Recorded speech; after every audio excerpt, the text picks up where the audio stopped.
Welcome to The Last Breakfast. Please enjoy the video. In this video, I will explain how to disable Gemini on Android. First, open your phone's main settings application.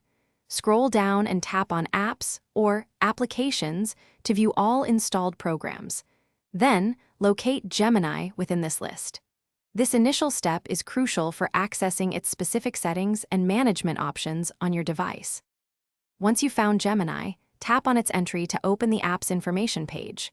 Look for an option like Open by Default or Digital Assistant app. Here, you can change the default assistant. Select None or choose Google Assistant to prevent Gemini from launching automatically when you use voice commands or gestures.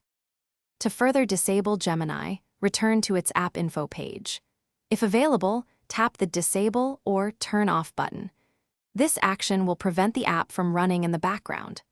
Additionally, consider clearing the app's cache and data to remove any stored information, ensuring a clean slate if you decide to re-enable it later. After disabling Gemini, it will no longer respond to your voice commands or gestures. Your previous digital assistant, such as Google Assistant, should automatically resume its functions. Remember, this change is not permanent. You can easily re-enable Gemini at any time by navigating back to its app settings and selecting the Enable option. Thanks for watching. If this was helpful, leave a like and consider subscribing. See you next time.